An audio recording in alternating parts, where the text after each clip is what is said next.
Johnny Griggs heard about this movie producer up in L.A. that had a stash of LSD. It was like $35 to $50 a hit, and that was just more than anybody could afford. John decided him and his friends were going to rob the house where the LSD was in Hollywood. They took guns and went up there to help this guy up and took his LSD down to Orange County, and they took it. And they had deep spiritual revelations.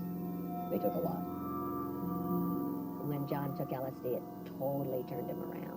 Actually, his first time, he just started running, and he said he just had to get home to tell me how much he loved me. And by the time he got home, it was about 3 in the morning. He was completely out of breath, and just his eyes were wide and crazy. He just had to tell me how much love he was feeling. It just pumped and flowed through him. And he said he could feel divinity flowing through him as he ran, and he had been going totally in the wrong direction in life. You hadn't heard any stories like this before, this was a new one. This is a new one for planet Earth, the wake-up call. LSD was the kind of thing that changed people, one at a time, individually. I graduated from high school in 1962. I went to college, thought I would be a businessman of some kind, and then LSD came along while I was in college, and that changed everything. I started taking philosophy classes and classes on religion. Michael was John's friend. Psychedelics is what brought them together. They became tripping buddies. And I knew there was something else in this whole acid experience that I needed to understand more and more and more.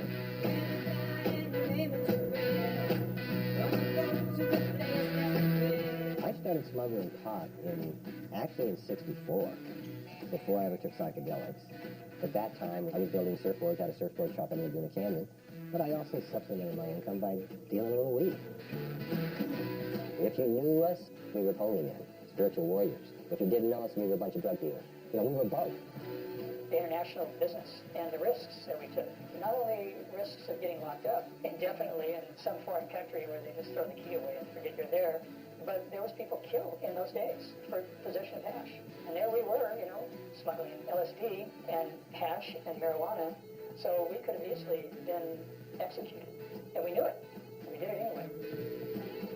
We were rolling through tons of karma, taking that much acid, smuggling and all that. We were doing things nobody else could do. Other people tried to do that, and they died or ended up in jail. We had the power to do stuff, and we did it. And we knew it, and it worked.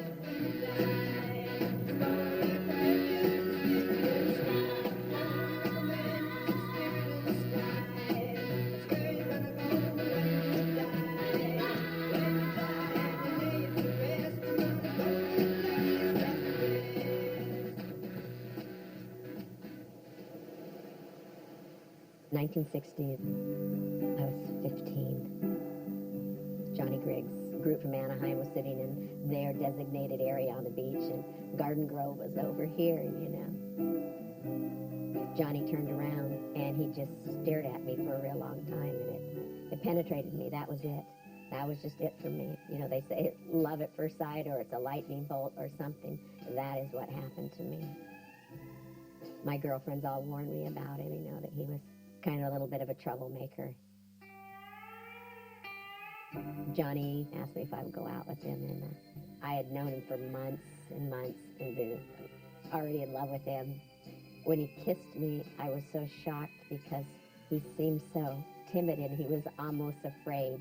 He says I was so nervous, because I had everything banking on that kiss. It was like, if it wasn't then, it wasn't going to happen, That was it. From that kiss on. I need your love so badly. Now since I found you wanted no one else around me. Need your love and I can't. Johnny went to Brigham Young University. He had a scholarship in wrestling there. When he came back in May, I got pregnant. It was my 17th birthday, my first time out. Happy birthday. My parents and John's parents took us to Las Vegas because they had to sign for me because I was only 17. And we got married there, and we were totally in love, so it didn't matter. Johnny and I bought a house in Fountain Valley with our little family. It was a cul-de-sac. My kids could go to school. I thought it was everything I wanted in life. Well, I was just against all drugs. You know, I just never did a drug. I never smoked pot or did anything. John was taking LSD, and he was doing it in my house. And I thought it was a little crazy, yeah, but I was young. Johnny would select a few of his close friends that he wanted to experience that and who were open. They were tripping inside, and then they went out into nature to the beaches and surfing, and John was turning on 24/7 and for about 9 months before they decided I needed to join the club. Him and his friends took me out, took me down maybe, you know, with breakfast, scrambled eggs, and it was in the orange juice. Man, the whole universe came down on me. I experienced deep within, and I didn't want this two-story Fountain Valley house that I thought was everything I wanted in life. You know, this little straight piece of land here and fit in. And that night, I didn't want any of it, you know. I didn't want any of it. I just wanted to move to the country and be my own special self, whatever that was. Well, the experience that you have when you take LSD is there's a sense of being in communion with powers greater than yourself and intelligence which far outstrips the human mind and energies which are very ancient. Johnny had read this article in Life magazine about these Harvard professors who were experimenting with LSD. Our aim, like the aims of any religious group just beginning, is to transform American society. I'm sure many of your viewers know that America today is an insane asylum. The American people are completely hung up on material acquisition, on power, on war-making. It's an insane asylum over here. And it's our goal to lift the spiritual level of the American people. We're going to try to bring about a religious renaissance and a spiritual revolution. Timothy Leary was very much a spiritual being. He had written the Tao Te Ching and psychedelic experience. He was tripping. You know, I mean, this was the head honcho, the high priest. Johnny went to Millbrook and met him, and then they talked, and Johnny brought back books and information, and then we had more printed, and we had lived in Fountain Valley about 10 months to a year, and, you know, we had a down payment and making our payments on this thing, you know. And I just walked up to the main office, and I gave him my keys, and I told him we were giving the house back. They said, "What? We can't do that." I said, "Yeah, we can. We don't want it. It's yours. Sell it. Resell it. We don't want it." We realized that we were a group of sort of bonded people, and we found this old church in Majeska Canyon. Beautiful, beautiful, beautiful little canyon. We moved to Majeska Canyon as a group from our individual dwellings in Anaheim, Long Beach, and Garden Grove. The first time I went to Majeska Canyon, it felt spiritual, it felt religious in a way. The goal of the group at that time was your personal enlightenment, changing yourself. You know, we all started reading spiritual books and philosophies. Most of us didn't know anything. I was raised pretty much without religion. I was pretty much an atheist until I started taking psychedelics. In the beginning, we relied a lot on holy men like Yogananda, Ramakrishna, and Ram Dass. We had a Zen master for a while. You know, we searched around to find people that could explain the mystery to us.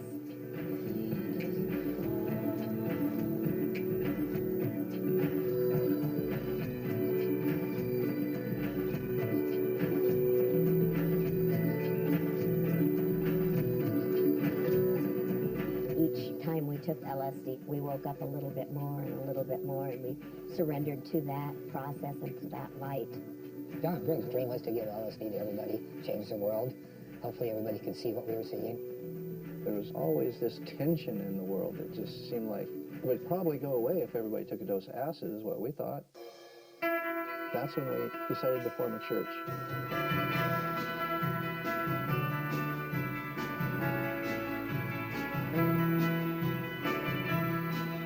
We had one of our meetings, one of our I think it was a Wednesday night meeting, and John was trying to come up with a name for the group. Dwight Buckley said something like the Brotherhood, and somebody said, well, the Brotherhood of what? And then Chuck Mandel said, The Brotherhood of Eternal Love. The Brotherhood of Eternal Love. the Brotherhood of Eternal Love, and it stuck.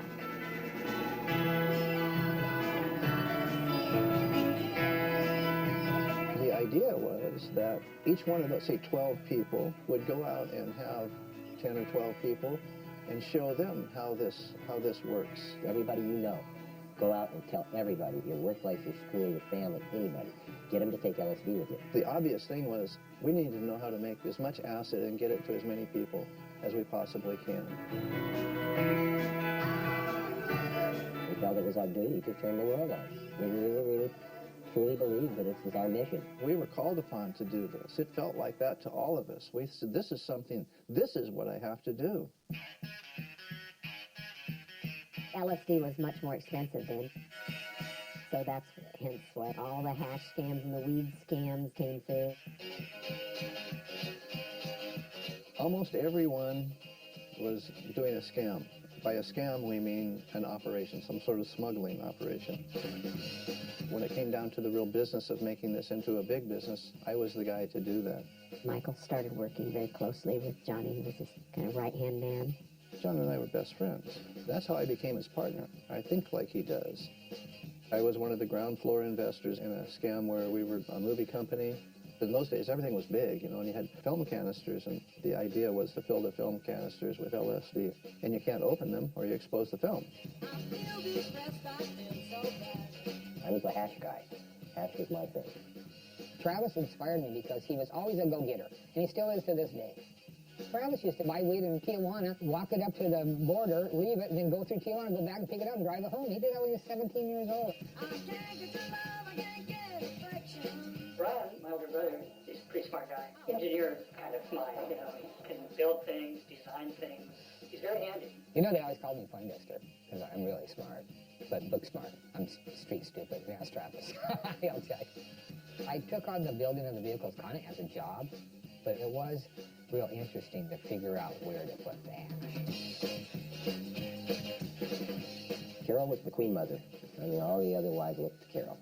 She was just like all of us kind of looked to John. It was always 50-50. The women, we all did our share. We worked hard. Women made everything legitimate. You wanted a woman in the car with you, not a couple of shady-looking guys. John was the magician. He made it happen. We would get a huge load of something, and he would be instrumental in making sure that it got to New York and who it went out to and who it hooked up to, and he was a businessman, kind of. Johnny was sort of the hub, and this group was growing around him. I found in most cases, people that you're going to do dangerous things with and break the law, you better be close friends. You better be sure that you got each other's back. Our goal was not the drug business. It just morphed into, went from a handful of guys seeking spiritual enlightenment to next thing you know, we're smuggling. First it started off small things, but then the loads kept getting bigger, which was more revenue. And the money for the LSD, it all went back in to make more, to make it cheaper, give it away for almost nothing.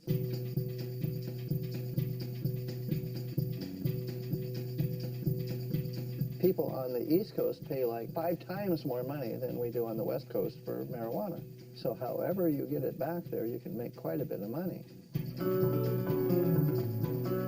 You used to be able to go to the airport and say, hi, my name is whatever name you want. Want a one-way ticket? Take a large suitcase, fill it with weed, check it into baggage on the airplane, fly it to New York. You could do that. At this time, you could get on a plane anywhere, and whatever you had on your body was fine.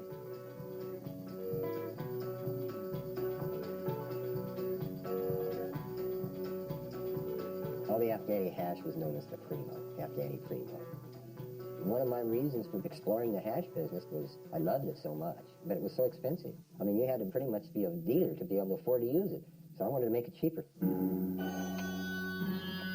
I just started doing a little research on where they had hash, figured it out, and decided to go do it. I got Ricky Bevins to go with me, and we flew to Europe, clean-cut corduroy sport jackets and short hair. We decided we'd go to Germany and buy a car and drive to Nepal. Since we both had done cars with door panels from Mexico and everything, we thought, okay, well, we'll get a car and score and fill it up and ship it home. We had no idea where we were going or what we were going to encounter. We picked up a couple hippies that were hitchhiking. It was a guy and a girl. So we started smoking with these hippies. And one thing came to another, and they figured out we were coming there to get some hash. And so the guy says, well, you know what, man? He says, you want to go to Afghanistan. So I said, where's that? I never heard of that. He says, they got the best hash in the world there, and it's only $4 a kilo. I said, when do we leave, man? So the next morning, man, we headed for Afghanistan. We were very young and not very fearful of hardly anything, actually. We weren't two kids like you think of a 19-year-old and a 20-year-old. It was different than that because we had been weekly tapping into this self that is eternal, and we knew that. So we were like old souls in young bodies going over to do this deed. When we first got there, we were standing in line in this fruit stand to buy some fruit. When this guy comes walking across the square, looking right at us, and I see him coming, guy in a turban, you know. And he comes right up to us and he goes, would you guys like to buy some fine Afghan shit? I said, what kind of shit you got? And he goes, well, I got cocaine, hashish, morphine, opium. I go, well, the hash sounds good. We had gone on this trip originally planning to try to get 10 kilos, 22 pounds. That was our goal. We ended up buying 50 kilos from these guys. This is Ayatollah and Nazarullah, the two Pokey brothers. So we had all this hash, and we had to figure out how we can get this home. So we started going to the bazaar, and looking at antiques and stuff, and things were so ridiculously cheap. We found all these beautiful antique musical instruments, drums, and like tablas, and stringed instruments like tambours, and we just bought a bunch of it, and we packed it with hash. You could pack the neck, you could line the body of it. We saw it in the newspaper that they had actually executed a Canadian guy for possession of a very small amount of hash. So we didn't realize we were risking our lives. So I'm sitting out in Pomona. Travis and Ricky called me from Europe. They proceeded to tell me that they sent me a shipment, and the hash is in it, and it's coming, and I have to go pick it up from the LA customs. Why'd they send it to me? I didn't tell them they could send that to me. Why the fuck did they send that to me? Why'd they send it to themselves? So I go to the airport, pick this up. Well, they had sent animal skins with all the instruments that they packed the hash into. They're hassling about the skins. You can't import these skins. What are you guys doing? And I'm standing there with these two custom agents for hours when they got this stuff all over the floor. It wasn't over till it was over. So until Ron cleared it, we were all on edge. I was worried about my brother getting busted. Ron was worried about getting busted. Travis probably was worried that we'd lose everything. And the one guy picks up the one wooden tabla, the drum, and he says, this thing's heavy. He says, it must be solid wood. And the other customs agent picks up the metal one and says, yeah, and I suppose this is solid metal. And they're looking at each other. And I'm just standing there. They said, okay, you can go. So we showed up with 88 pounds of hash that nobody even knew hash was like that. It was so good. It was so different than anything we'd ever seen before. It was the best hash in the world.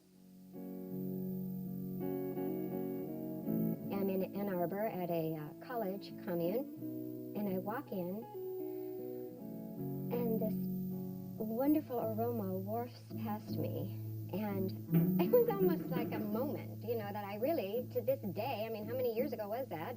45 or something, 50 years ago, and I'm still thinking of it. When I think of it, it really is a moment of wow. I said, this stuff's really good. Where'd you get it? And he said, these people called the Brotherhood bring it in. And I said, there's people called the Brotherhood? And I said, well, that sounds cool. People were associating this hash from Afghanistan with the Brotherhood because we were the ones that had it. And the name Brotherhood probably went along with it as it was dealt in pounds, and it was dealt in ounces, and it was dealt in grams, you know. Everybody had to have some. And then, of course, that just set everyone to thinking, we can do this, you know. John and I started to pursue the idea of providing massive amounts of LSD, as much acid as we could. We went through a number of phases where we got different types of LSD. There was 7th chakra lavender, blue Levi's, there was red tab. Ramdas, who was Richard Alpert, said, you guys need a center, you need a place to explain how you're surviving. Because now we're selling acid. So we went to Laguna Beach. It was an artist colony. It was the most liberal of places in Orange County. Who doesn't like the beach? Johnny and I started immediately talking that a bookstore, a metaphysical bookstore, that's what we were going to do. And we then found a place on Pacific Coast Highway that was just way bigger than a bookstore place, but it looked perfect, and the whole thing just expanded out like, well, hell, let's put a bookstore here and other stores there, and it became a bigger vision. And that way we could be creative and more hide what we were doing. There was a clothing store, handmade clothing. There was a bead store, art gallery, a health food juice bar, and we called it Mystic Arts World. And it was a hit, and the place started making money from day one. The Los Angeles Times said that Mystic Arts World was the finest art gallery in Southern California. There was nothing like it around. There's never been anything like it around. It was a psychedelic emporium. Mystic Arts became the center for Southern California for the hippie movement, the psychedelic movement, the spiritual movement. And Laguna became the town everybody flocked to. It was like Haight-Ashbury South. And we ended up calling the place Dodge City because of everybody was dealing pot and psychedelics. It became the place.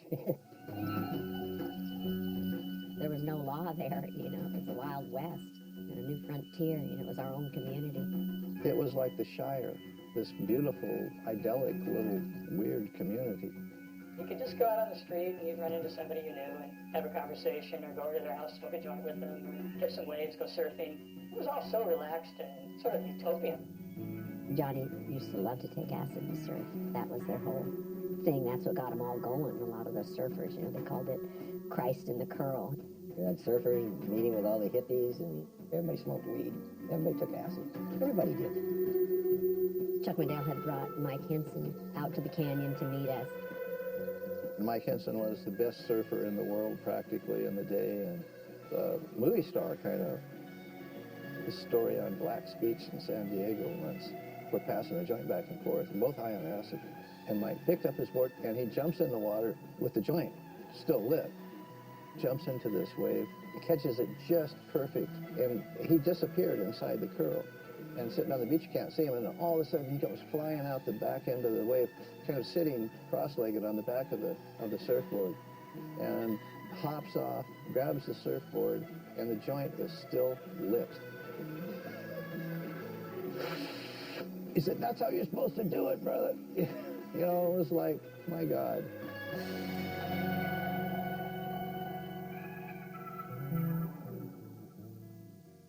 Selling psychedelics was a dharmic way to be. It was a good way to make a living. It was honest. It was a good product. It was wanted, you know. The only problem is it was illegal.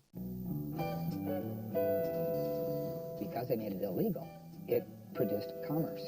All the hippies can't be just smoking weed and taking LSD. Someone has to make the money. Now, there was bands, there was health food stores, there was record shops, but the main commerce came from the LSD, the marijuana, and the hashish. From the smuggler to the gram dealer, this started a commerce that allowed the hippie movement to happen. The movement and the name of the Brotherhood kept getting bigger and bigger. And I think that a lot of people realized that we were going to be a major influence in the psychedelic world.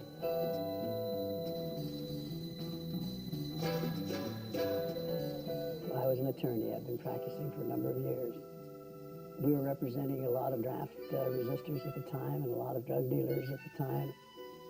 My basic view of the law was that anybody our government didn't like couldn't be all bad, so we represented criminals. We were very political ourselves, very proud student activists. I mean, I think the 60s was the perfect storm in so many ways. With all the background of people just getting sick and tired of racism, women wanting to be treated more equally in society, and they weren't. It was during the Vietnam War. You know, nobody wanted to go fight the war. Nobody wanted to do that. It was all about peace and love. We had the marches going on, and it was a lot of turmoil. Great steps forward often come from a surprising stimulus. Psychedelics was just the catalyst. You drop into it, and it all started to gel and come together. People just said, we're not going to put up with this anymore. This isn't right. And so we we rebelled. We were there for the Berkeley riots. 400 police officers moved skirmish lines through the area. My beautiful girls would run around topless and give the soldiers flowers and sometimes refreshments that were laced with acid, of course.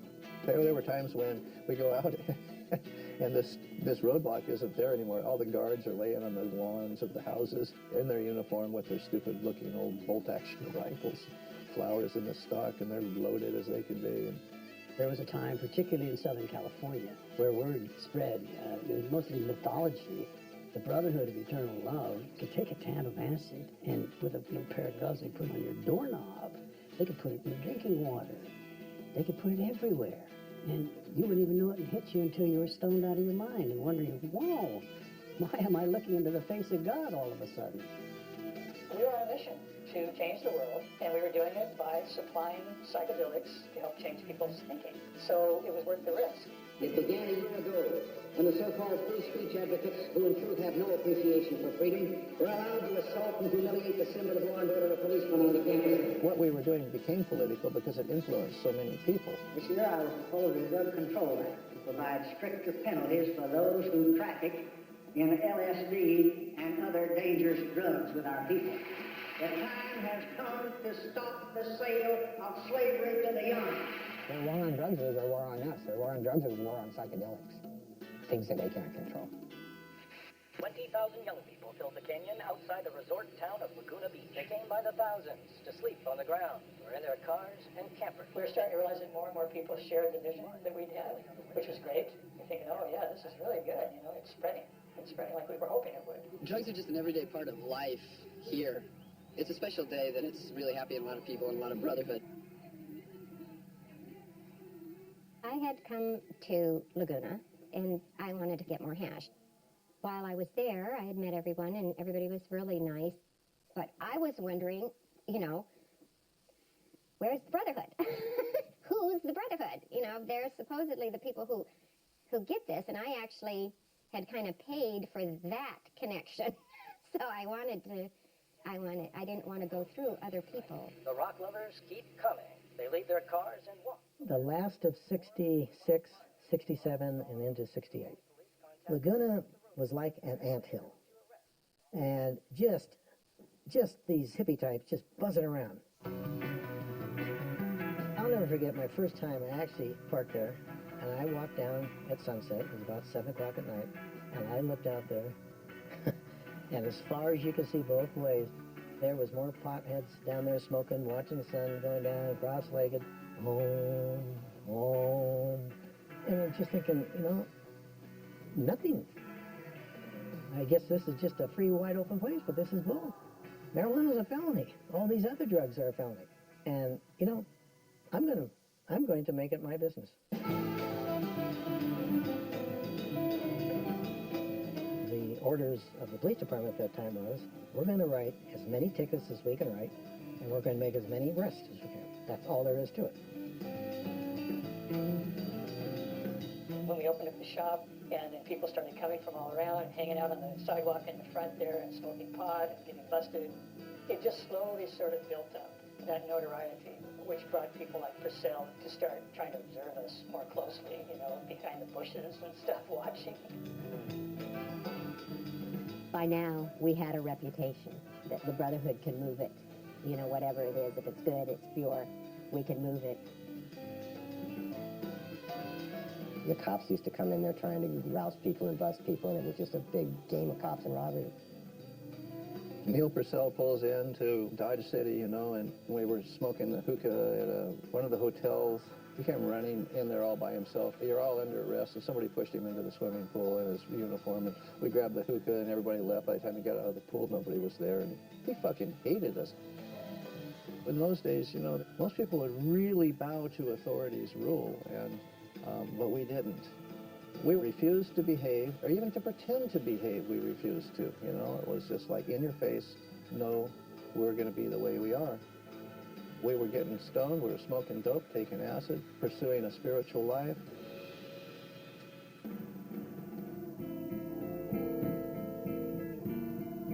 Everything grows organically. You start selling acid to 10 people, then 100 people, then thousands of people, and pretty soon you have a demand. These guys, Nick Sand and Tim Scully, made a bunch of acid. It was the largest amount of acid that was available for sale that was real good that we knew of, and so... They wanted the Brotherhood to be the distributors of the LSD. Up to that point, the main distributors were the Hells Angels. We want it, the exclusive. You don't want 5 people to have this, you want one group to have it. And we saw something in each other, Nick and I and Johnny, and that was it, we were the guys. So many miraculous things happened that made it possible for us to do the things we did. It feels like there was divine intervention involved. They came up with these bags, these big old bags of yellow tabs and orange tabs and blue tabs. For some reason, everybody liked the orange ones. We had it all in the trunk of this car and turned on the radio, and there was Back on the Street Again by the Sunshine Company. And they named them Orange Sunshine. It became like overnight famous. I remember flying back east with a small duffel bag that had baggies of Orange Sunshine. And it would just take 5 hours to get it from the West Coast. We'd be on the East Coast as fast as the plane lands, and pretty soon the acid hits the street that night. Chuck Scott, he was kind of the one that got the New York market established for us. And we had people in Laguna Beach that sold a lot of acid on the West Coast.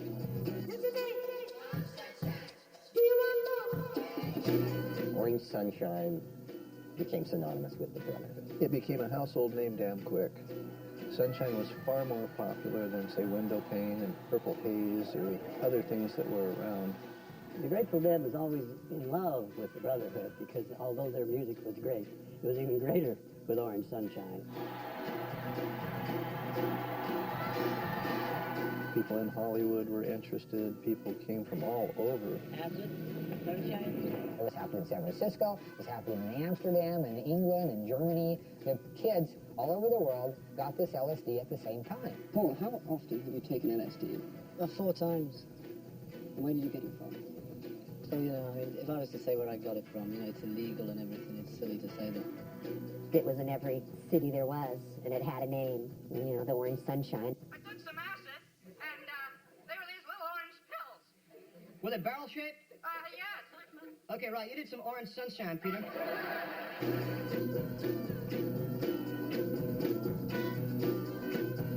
We eclipsed everything. We were the Coca-Cola of LSD. I never sold LSD or smoked it to make money.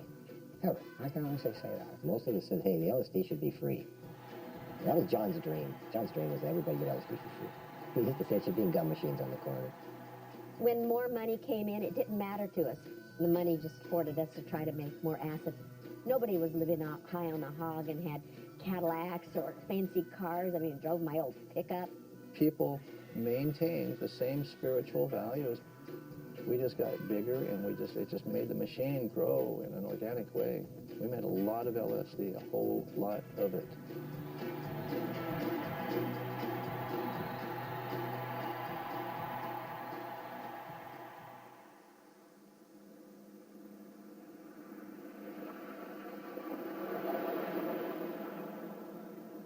At that point, you could feel the police presence snooping around and asking questions and watching people. When you add the element of what we're doing is very, very risky, don't forget the fear part and the prayers of, I hope we don't get caught doing this, because this isn't a platinum record we're doing here. This is something that could send you to jail forever. Cops or narcs or whoever they were would sit out in their cars and just watch people coming in and going out and trying to figure who's who and hook who up to what, and good luck. The Brotherhood was known more as a mystical organization than... There were a lot of people who said it doesn't really exist. It's not real. I never allowed my picture taken, so people might know my name, but they wouldn't know what I looked like. After my first trip or two to Afghanistan, I decided we should probably start getting fake ID. And it was really easy in those days. We had blank Social Security cards, So you could fill in a number on the Social Security card if you want. And what you do with the birth certificate is you could erase everything on the birth certificate and put in other numbers and make a copy of it. And then kind of make it official, put a stamp in there and then emboss it, and it worked. The idea was to travel under a fictitious name in case something happened in a foreign country and you could pay your way out over there so it wouldn't reverberate back here and get us in trouble here. We were using the names of dead people and going and getting passports. I have 4 passports, my own, and 3 fakes. I can remember going up to L.A. to the passport bureau at one time. And I changed my appearance. I got some glasses that were just plain glass, though, stage glasses, and changed my hair. And went in there and said, I need an expedited passport. I'm leaving tomorrow for an extra $20, man. Okay, and walked out of there with a passport. Right then, same day. Went out, went to a hotel room, changed my appearance completely. Went back the same day, went in a different queue, got in a different line, and got another passport in the same office in the same day, under 2 different IDs. No computers. There was no cross-referencing. So we were able to function right under their nose, basically. We went on to smuggle more Afghani hash than anybody. We did big things, 2,400 pounds at a time. We weren't fucking around. And we did one and another and another. A couple brothers would fly to Germany, get a car into Afghanistan, meet up with the Tokai brothers and all this kind of stuff, work out a deal of 200, 300, 500 pounds. After the dope was loaded, seal them, weld them all back up, and then maybe have it shipped to Seattle, then drive it from Seattle or Portland down to Laguna. They were not dummies. They had some smart people in there, but they're all crooks.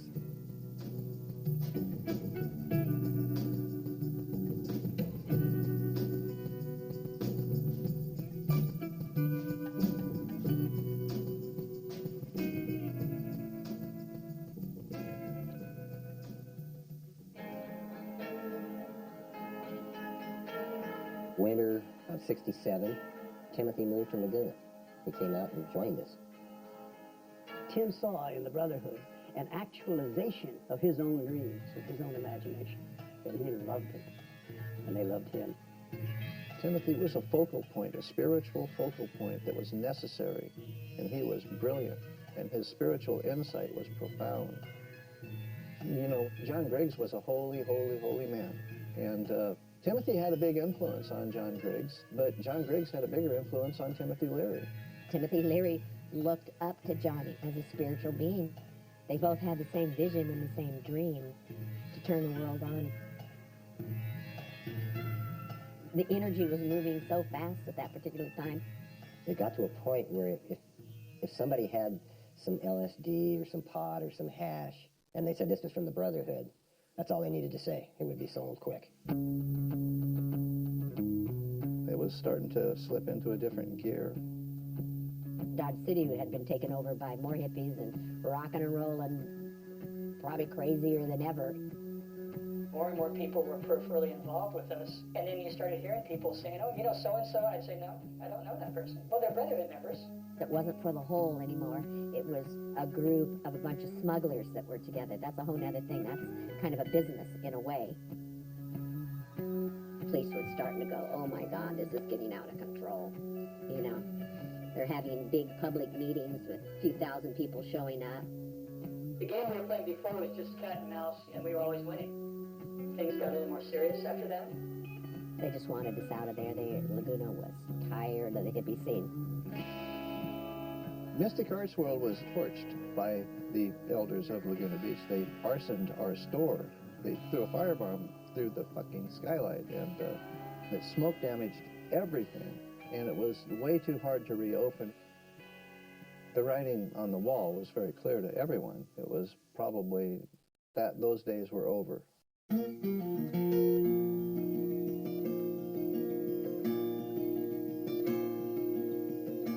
spring of '68 is when we bought a ranch in Idlewild, California called Fogues Ranch. It was an experiment in communal living. We were trying to find this ideal lifestyle, and it was like everybody contributing, everybody pitching in, whatever you can give. We did everything together. You know, we cooked together, ate together, you know, had our ceremonies together. The whole group, the whole thing, it was family. We were all a family. And family values, that's what we tried to cultivate. And that was a lot of Johnny's goal. Every one of my children from day one up, they knew exactly what was going on. You know, they were part of the movement. If my children were playing with the outside of these realms, they knew not to talk about what went on, and they were all very, I would say, savvy. They were miniature hippies. The vision was always to produce LSD. But once we got to a certain stage with that, and Johnny saw that I was able to take care of it, he moved back. He wanted to live a more domestic life, and I took over doing the traveling and all of that. I was always trying to find Michael a girlfriend because he was a sincere, neat guy. I would have probably been a lot more peaceful if I was just pursuing my spiritual life at the ranch, but I was obeying a higher calling. We were successful. We sold everything, and we got to where we were ready to take the next step, which was make more. So we bought a house close to Palm Springs, and we set up a lab in there.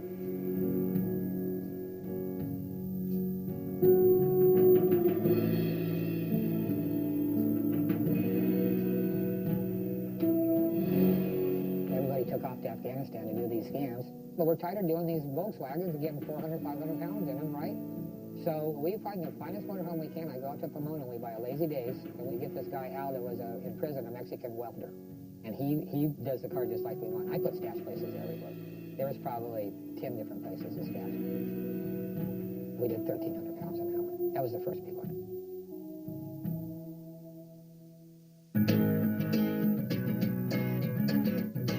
Summer of '68, I went back to Afghanistan, did another load. Mike Hinson and David Hall. They fought out a spot with these two surfboards. But you could just pack them with hash. So I took them along, strapped them to the top of the VW, two surfboards, and jet away in Europe. Go through the Alps and down and across all the way to Afghanistan. It was really out of place. I had a wife and a little kid with a little girl with me. I'm waiting for the man from Afghanistan to come. Got a kilo in the bottom of a suitcase in a cabin trunk. If the captain comes, you don't give him no lip, but you pick it up, lady, yeah, you know the trick. When we came back, I shipped the surfboards with unaccompanied baggage. We got home, everything was cool. United Airlines had some kind of strike in their cargo thing. And the two surfboards sat out in some yard in the sun. And they were in canvas bags that were made out of denim, blue denim. And the hash started going off, started decaying in there and swelled up. So when the strike was over and they went to ship the boards to L.A., someone picked them up and stuff was rattling around in there. They cut them open, they found the hash. They shipped it on over, had me come pick it up. Customs agents even helped me load it and tie it on the car rather than bust me right on the spot. And then they followed me. The rule at the ranch was not to endanger the ranch. You know, don't bring the load there. Travis, God bless his soul, has brought more heat down on people than anyone I've ever known. The feds followed them all the way to the fucking ranch, and it was a disaster. They had a plane spotting me. And when I went through the locked gate and got partway up the road, I remember turning back and looking back down in the valley and seeing this train of cars just coming up the dirt road, just hauling ass. And they swooped on us, guns drawn and everything, and got us. And then they wanted to see what was up this road, where I was going. The next thing I know, Travis pulls up, and down comes the helicopter that had followed him all the way in. We looked out the windows and went, holy God, you know, they are so here. The cops tore right up in the front of the ranch there. There's all these hippies everywhere, and, you know, they don't even know what to think. What the heck's this? And then they took me away.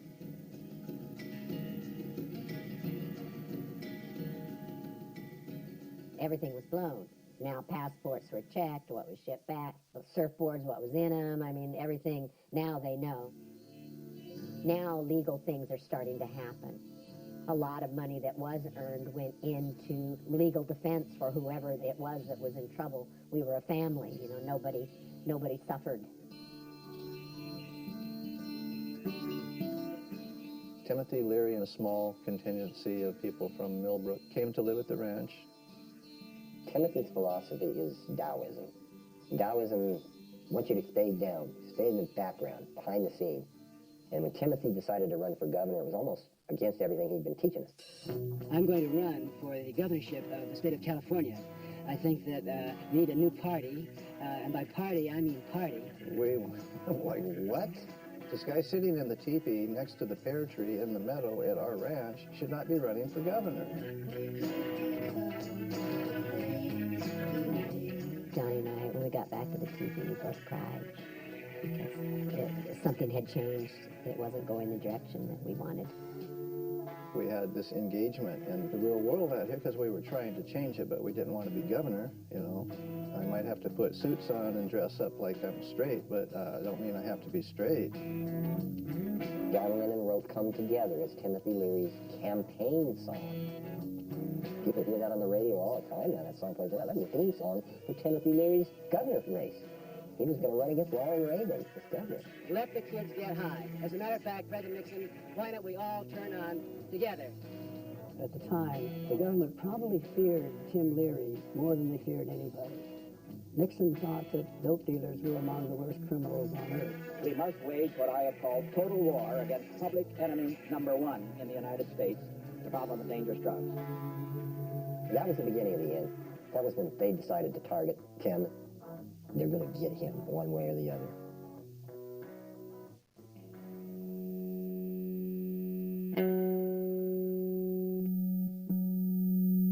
This one night, and it was December 26, 68, at about 11 p.m., I, by myself, black and white, police unit, full uniform, and here's this car stopped facing me in the middle of the road. So I walk over, and I tap on the window, and all of a sudden the window comes down. And this gray-haired guy says, what's the problem, officer? Real nice. And I look at him, and I'm thinking, holy moly, this looks like Leary. I said, well, may I see your driver's license? Oh, sure. Real nice. Take out, all of a sudden, bingo.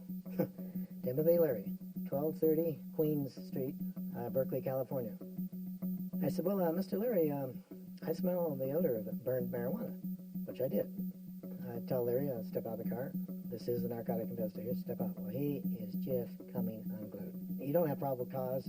This is an illegal stop. This is an illegal this and that. I go in his car. Obvious place to look first, the ashtray. There's two little roaches there. Pull them out. And I said, you're under arrest, Mr. Leary. Dr. Leary's political ambitions were cut short when Governor Reagan had Leary arrested and sentenced to 30 years in jail in possession of $10 worth of marijuana.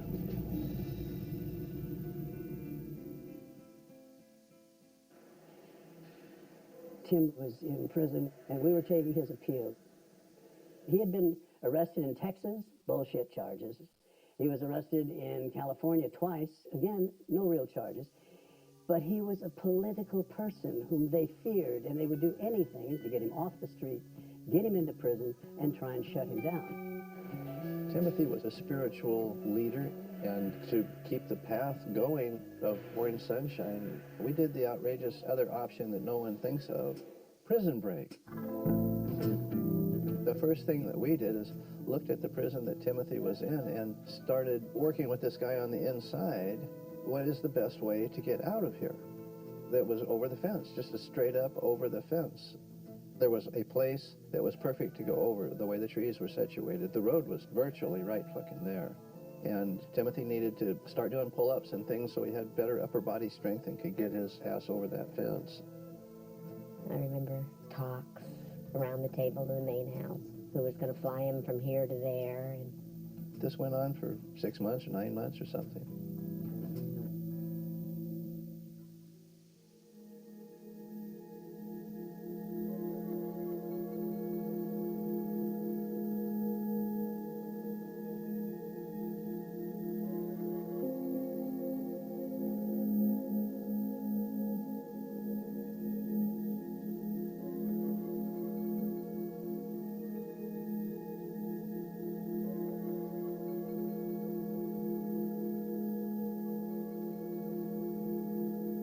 When you take LSD with people, you feel every thought, every emotion all together. And so when you take LSD with a advanced spiritual being, you're going to know about it right away. You will have a different kind of trip. And that's what Johnny was. You know, the higher doses you take, the more far out it gets. And it can get pretty scary, too.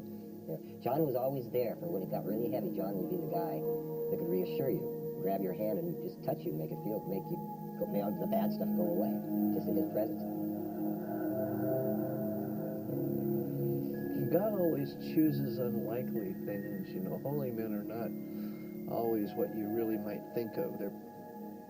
A good holy man's got some flaws and something wrong, or maybe they're not a perfect personality, but they have a gift that is something you can't explain. Johnny Griggs was that way. He was the most powerful man. You know, I didn't ever take LSD with anyone that was higher than him. I mean, it was unbelievable. He really was something.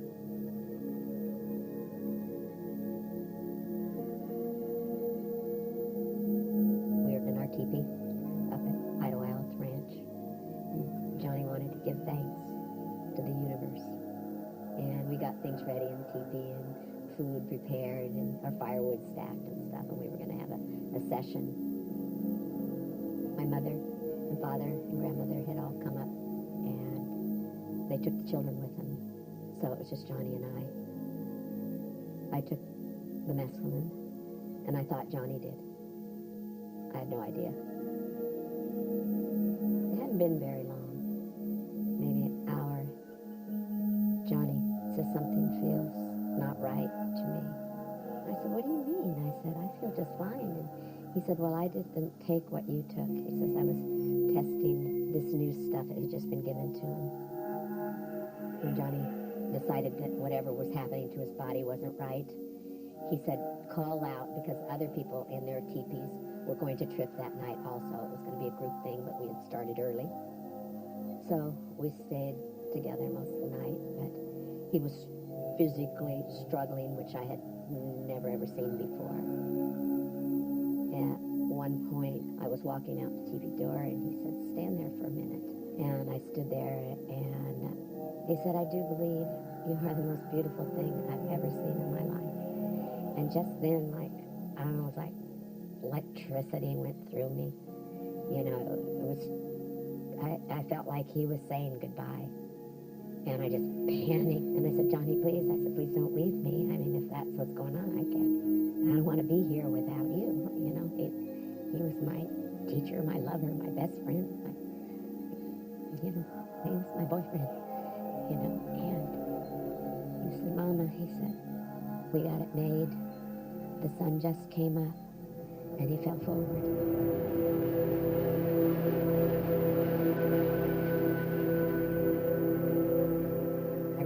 And there were some other people. Mark got his dad to pull up the pickup. We went down to the Hemet Hospital.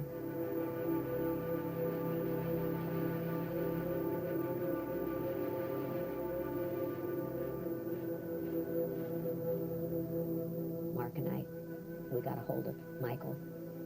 I was talking to Carol on the phone. And the doctor came to her. I could hear him, said he's gone. When they told her that Johnny had died, she started crying and screaming.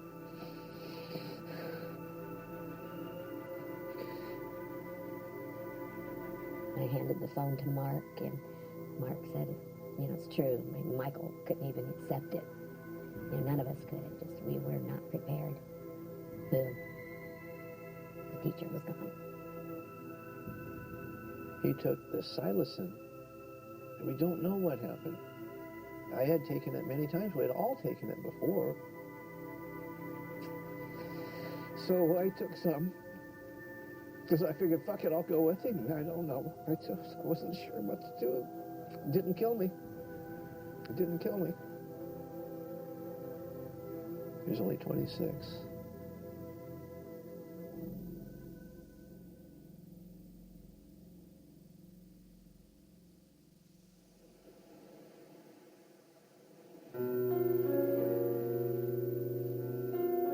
After Johnny died, I think that's what shattered a a lot of the Southern California movement. I think it shook a lot of people's faith. It left some people adrift.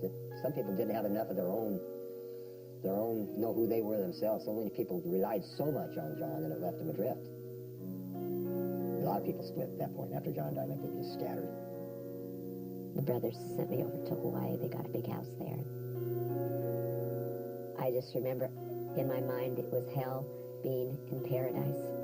To feel so broken and then to be in such a beautiful place. But I held up, because I had children. I just knew I had to be strong no matter what. I had children and I had to be strong, and I had a baby at my breast. Yeah. That's a hard thing to do. Travis and other people went to Hawaii, leaving more of a skeleton crew at the ranch. Made sure there was money for things to work. I took care of Carol and the kids. I had to keep in motion. Big things are going on. Big things are going on. I cannot let go of this. I have to. The only way to accomplish what was started is to continue to follow the path, kind of like the little trail of crumbs wherever God's taken me. I got very high at the ranch once by myself. I think I took 5 doses of sunshine or something, maybe 10. And John came to me. And we didn't talk, but there was energy exchanged and information and things. And it was positively him. We spent the day together and we made a few plans and refocused things for me, clarified things. And I knew that we were going to go forward and really kick some ass now. We were going to do it, and we did. Made 10 kilos of LSD after that. 10 kilos of pure white LSD. No one's ever done that before. Or since. It's a lot. How much is that? 100 million doses.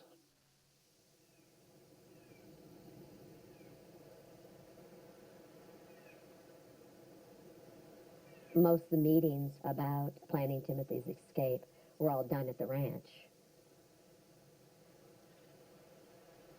Michael finally came up and he had a date and times when everybody's going to be waiting and it's going to happen. There were people from New York at the ranch and other people, and I gathered everyone together and said, everybody except the people that live at the ranch need to leave now. Go now. Don't be here. And a couple of people had been growing some pot plants. I said, you know what, pull those fucking pot plants up and get everything we got to get ready. The onslaught, they're going to come here. Timothy needed to use a blanket to keep the barbed wire and razor wire away. And then drop down and wait at a certain place. And this all had to be timed. It all turned out that it was perfect. $17,000. That's what we gave the weathermen. That's what they charged for picking him up outside the prison. They drove off a little ways. He changed clothes immediately. Then they met another car. And they gave the clothes, his prison clothes, to the other car, who turned around and went south.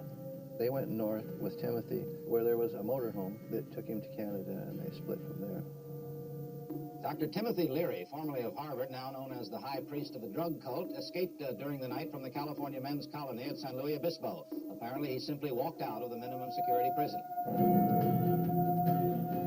September 15th, 1970. This is the 4th communication from the Weatherman Underground. The Weatherman Underground has had the honor and pleasure of helping Dr. Timothy Leary escape from the POW camp at San Luis Obispo, California. Dr. Leary was being held against his will and against the will of millions of kids in this country. He was a political prisoner, captured for the work he did in helping all of us begin the task of creating a new culture on the barren wasteland that has been imposed on this country by Democrats, Republicans, capitalists, and creeps. LSD and grass, like the herbs and cactus and mushrooms of the American Indians and countless civilizations that have existed on this planet, will help us make a future world where it will be possible to live in peace. Now, we are at war.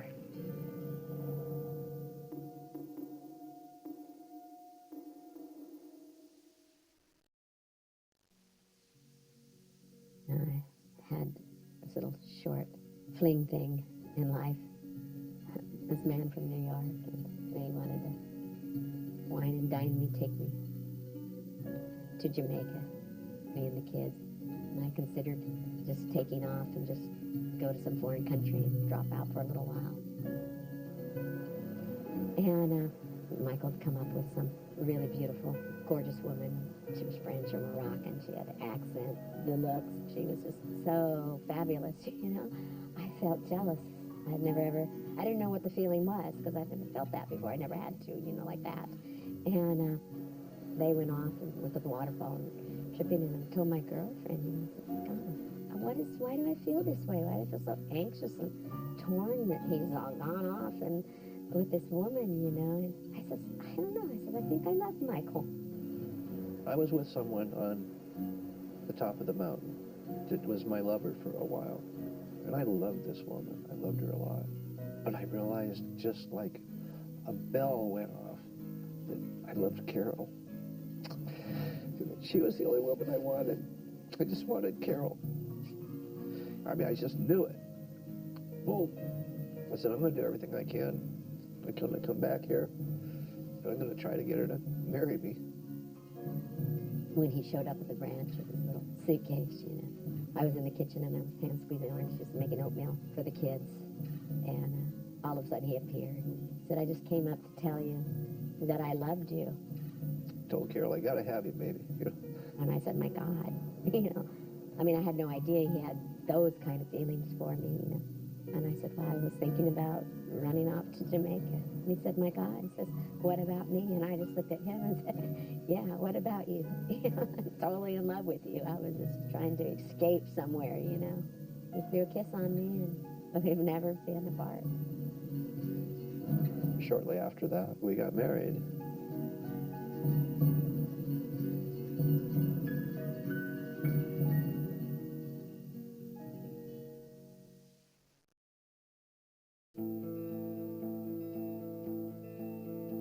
In the early 70s, we had become an international situation. And we made a really huge amount of acid in Europe. We set up hash oil factories in Lebanon. At that particular point, the Brotherhood was the largest supplier of psychedelics in the world. We tried to get the feds involved. We tried FBI, anything to do with it. We tried the BNDD. They just said, oh, we've heard about this group. It's nothing. And we said, look, this is what we have. We brought in a couple boxes of records showing this whole tie-in. There is an organization called the Brotherhood of Eternal Love.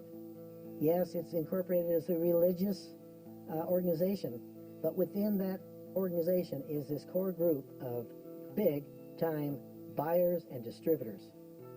And it's just not Laguna Beach. It is nationwide, and now we're finding out it's international. And the feds were just spellbound. We really became a target. The crosshairs were on us, and on me a lot. We knew our phone was tapped. We knew that they were under surveillance a lot of the time. Took them another year of watching and tapping and following. They followed me to St. Martin, followed me ski trips, followed me to Europe, followed me everywhere. They didn't catch me. They didn't catch me smuggling. They caught me with a whole lot of money, but they didn't catch me with any dope. They never got any hash. So how can you be convicted of smuggling 3,000 pounds of hash when they don't even have 1 pound? They don't have an ounce, anything. There was never a case that the government had made that really had any substantial criminality underlying it. It didn't have it. So what the government had to do was bring the Hells Angels into the case and say to the world, these guys that were working with the Hells Angels, they're making the acid. Hells Angels are distributing the acid, killing everybody. They're the nastiest people on earth, so these guys can't be any goddamn good either. That was their whole theory of the conspiracy. Put the bad together with the good and bring the good down. The Brotherhood indicted, it was a conspiracy charge for everything, you name it. It was conspiracy, engulfed it all, from hash smuggling, weed smuggling, manufacturing of LSD. They were charged with it all. Michael and Eleanor, our lawyers, called me and said, I do believe it's time to leave.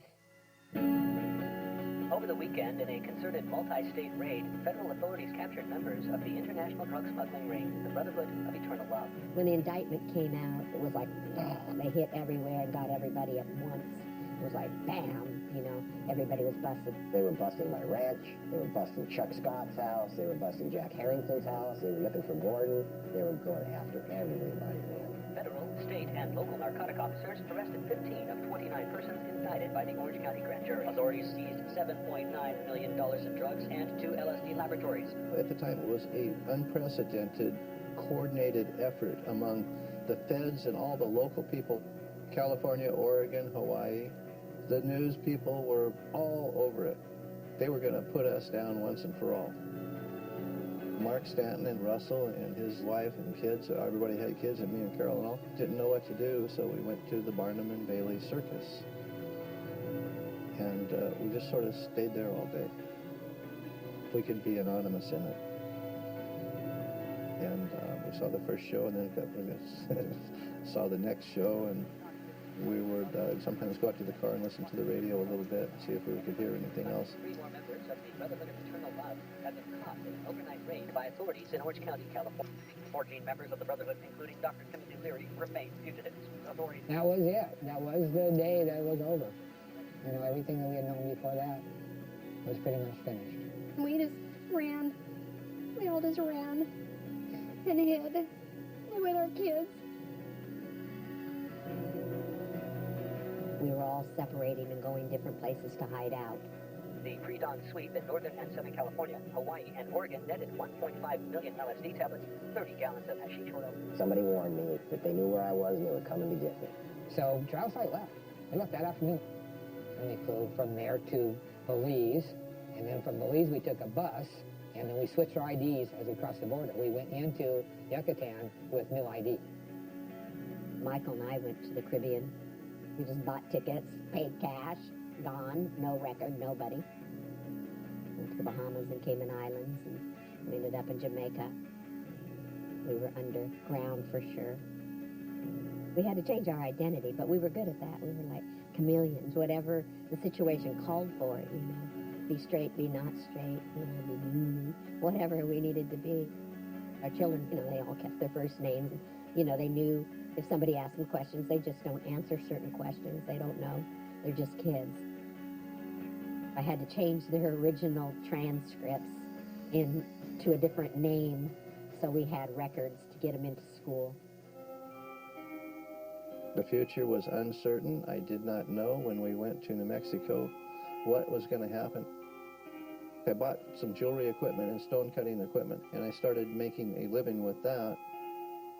We were just at the crest of the wave of the big boom of Indian turquoise jewelry when it went off in the 70s. Well, I spent 11 years as a fugitive, raised my family as a fugitive, living all over the world. And I actually hooked up with Michael Randall and Chuck Scott, who I hadn't seen in years, kind of rejoined the crew, and I bought a ton of cash. So I gave them the whole Moroccan load to sell. I just let them do it, and they moved it all.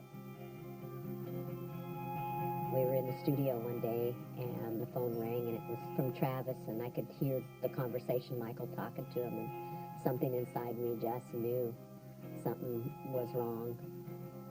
They tapped every phone in the town of Lone Pine. Me and a guy named Bill were taking a Cayman Airways flight to Grand Cayman. We got on the plane, and the door closes.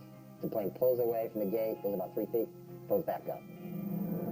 Door opens, these guys come on board. 2 or 3 of them. They come up, stop right at my row, look at me and go, "Mr. Ashbrook?" I hadn't used the name in years and years. I just didn't even look up. "Mr. Ashbrook, come with us, please."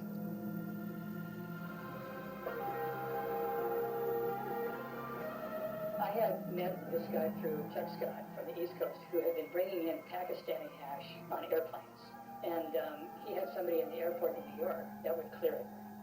I met Kenny. He seemed like a straight shooter, good guy. So I fly to Afghanistan. I land in Kabul. And when I'm walking up to immigration, they see my name on my passport, and I'm red listed. So all of a sudden, everything's different than anything I'd experienced flying in there before. The guy says, "I need you to come with me."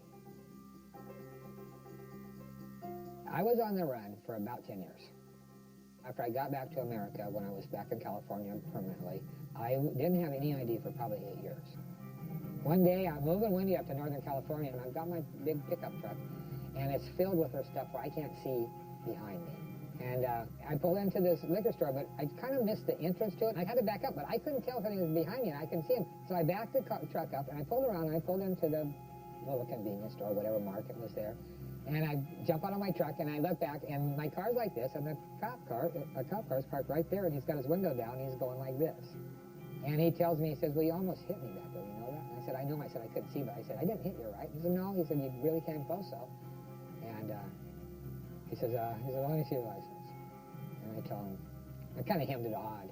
And he said, you don't have a license, do you? I told him, no. Chuck Scott was killed by U.S. Marshals in Mill Valley. Shot him in the head as he was running in front of his wife and his baby, and she was pregnant. Police were going to my parents' house telling them, you know, we just shot Chuck in the back.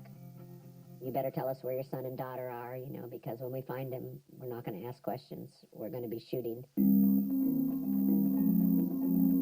We were living outside of Boulder. There's a little town called Lyons out where it's really in the country. It was a hot summer day, and I was studying for my GIA Diamond Certificate class. I'm studying for it, and my son Daniel is taking a nap. He's sleeping in my lap, and the front door was open. I didn't even hear their cars come.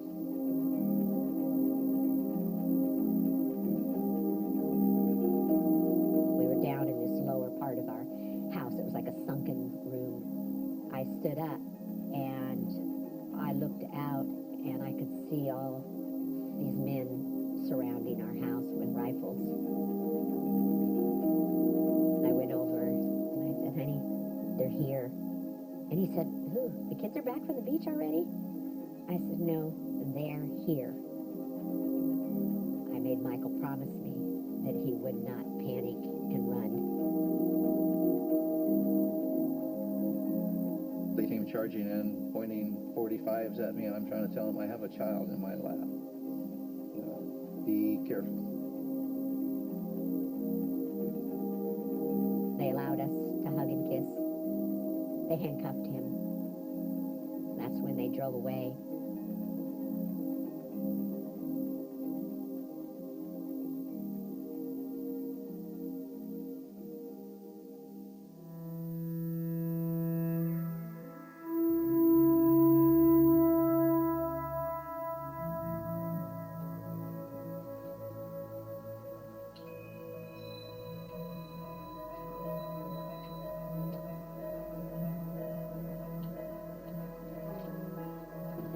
The 60s had its casualties.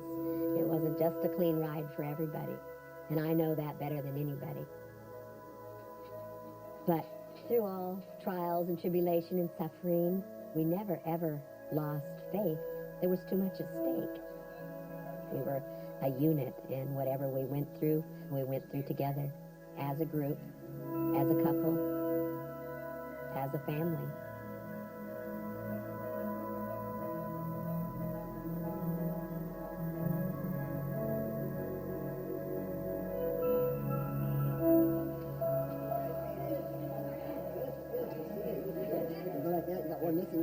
We were very idealistic. We were young kids, and it seemed like a beautiful utopia dream. And we were trying to make it real. The Brotherhood will never end. It's in the people that had that experience, that were there, that experienced that special time, it'll be with them forever. They'll carry it past their graves.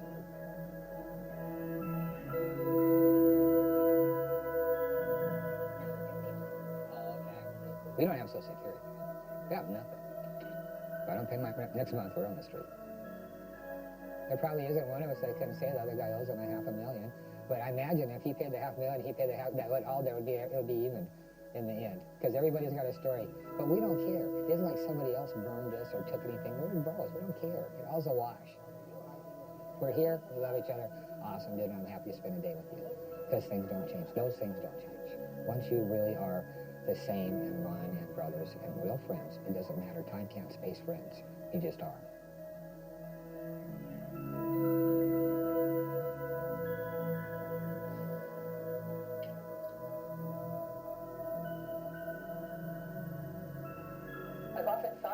ever told a story about my life, I would call it the American story. Because I think all of it is very American. Even the drugs, the psychedelics, we have a lot of freedoms here in this country. And we exercised those freedoms to the utmost, to experiment the way that we did, and to travel worldwide and take big risks. I think that's an American story, I really do.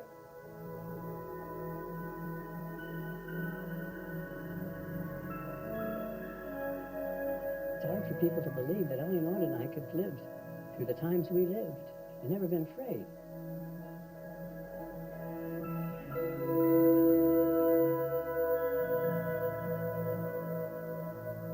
What, because we're crazy? Yeah, maybe. No, it's because we believed. We believed in what we were doing, and if it took us out as we were doing it, we'd have been taken out. It just didn't happen to us. It happened to a lot of other people.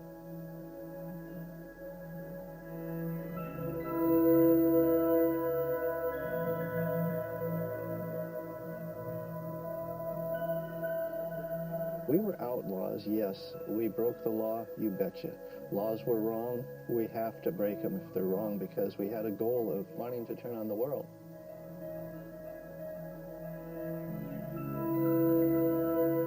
In only 50 years, we have organic foods in all kinds of places, the changes that have bloomed all around the world as a result of people taking psychedelics.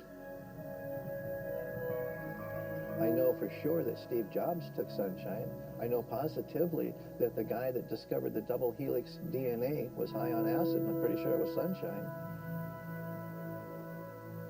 What we were involved in is human enlightenment. That's no small thing. I mean, 120 million doses of acid? That's called turning on the world, man.